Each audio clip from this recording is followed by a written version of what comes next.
everyone. Welcome to another edition of Divorce-a-Palooza.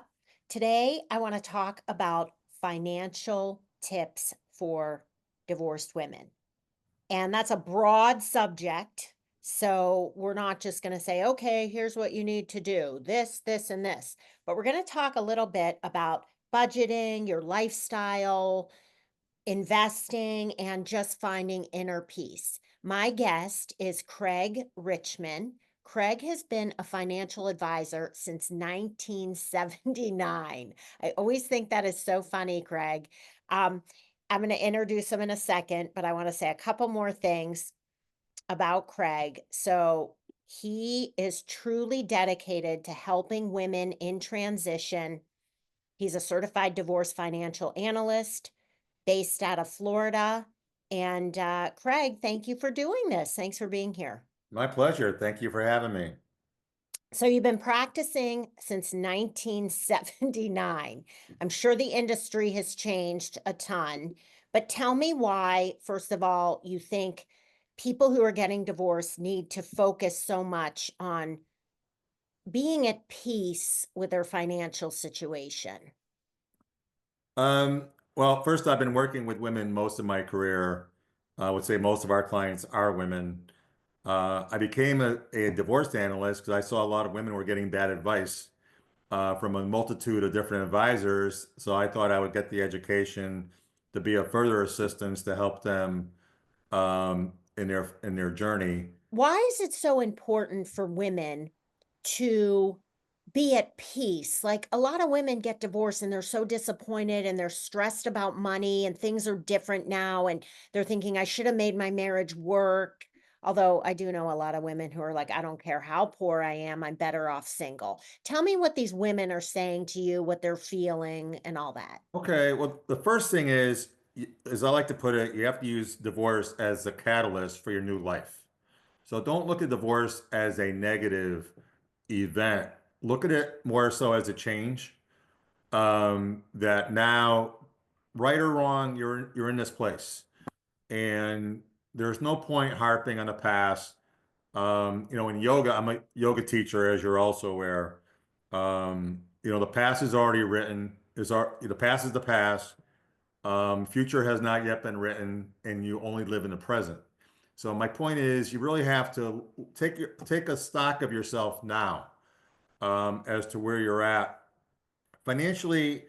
I would share with you. I like to call myself, the best description I've heard is I'm the best financial husband without the stress. Because you want somebody who can give you great advice, but doesn't give you the all the baggage that goes with it. So my feeling is, let's take a clean slate. Let's take a hard look at your financial picture. Your net worth, your cash flow. I assume it could be alimony, it could be child support. Let's just take a hard look at everything and where are we going? Because it's important to make sure you don't run out of money before you run out of life. That's the first thing. And I have a multitude of women that I send income to every month. It goes right into their checking account. I manage their money to make sure they get solid returns. Um, and I, for one, would like them to live their lifestyle in a manner that makes them happy. So I know you were in a major yoga trip not too long ago, if I remember, to Bali, I think, right? Okay, no, actually, I was in a culinary and wellness retreat in Greece. Oh, okay. All right, I was close. Um, but to the extent possible, I'd like to help manage our clients' money in a manner that really helps them live their very best life. Okay, Um, so I think what you were trying to tell me is if one of your clients says, look, can I afford to take a culinary and wellness trip to Greece?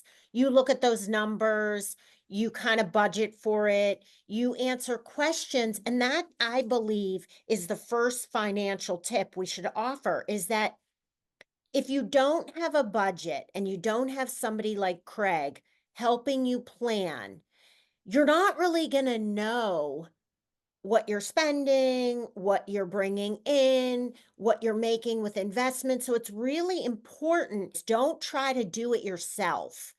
Craig is here to answer your questions, help you, and help you have a budget, help you know what the situation is. Maybe you have to go back to work.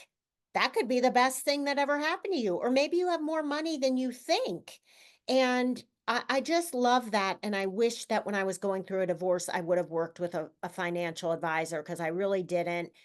And it hurt me a lot. Okay, next financial tip. What about emotionally? So people get divorced and they think, oh my gosh, I'm all alone. I don't know if I can do this. I was so much wealthier when I was married. What do you tell those people? Well, part of my yoga journey, and I've been teaching yoga for over 12 years. As a matter of fact, I just came back from my yoga teacher this morning. Um, the the money really has no place in terms of your emotional um, world.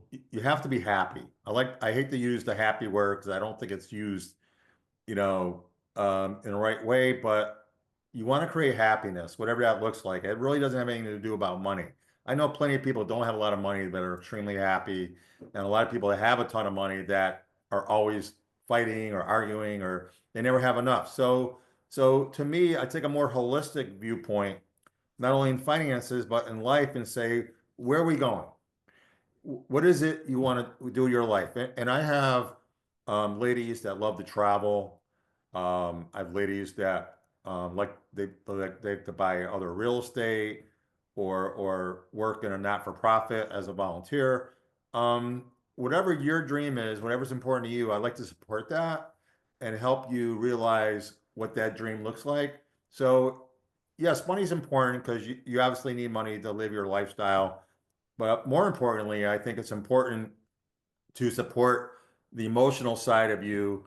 And by the way, I know you have a dating expert in your group, but that being said, when I've had a few women have just gotten divorced and they started dating bad men because of my sixth sense, I was able to really help them say, you know what, I don't know if this is the right guy for you because I don't like his behavior and the way what he's doing to you or the way he treats you.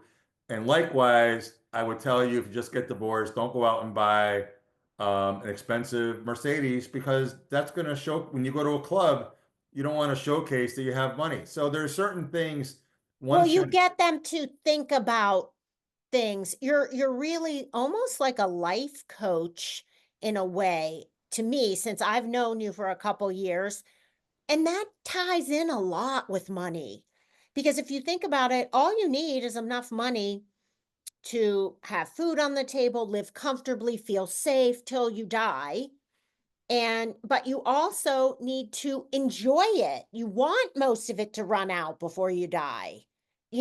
So just such great points. And I just love what you're doing, and I bet you your clients just love you.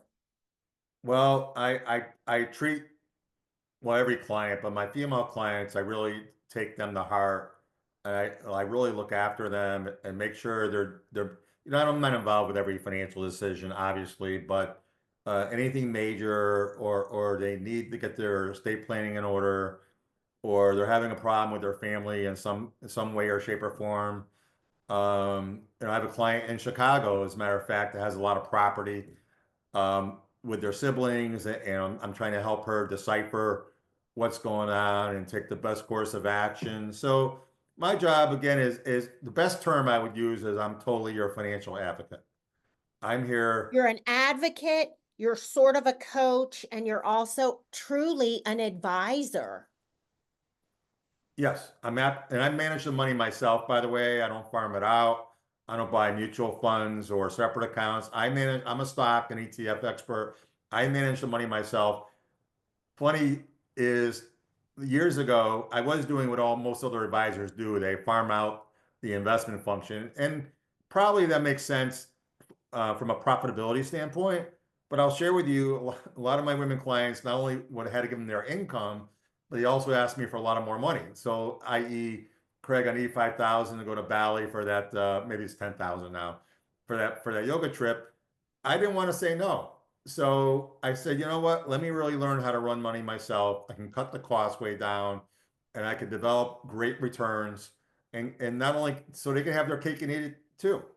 They can Love get it. your income and I don't want to have to say no and say, Jackie, you're coming down to Florida. How about you need 10 grand to go stay at the Ritz, whatever. We can do that. So that's been my pleasure and my expertise being able to deliver to my women clients and for they can have their very best life.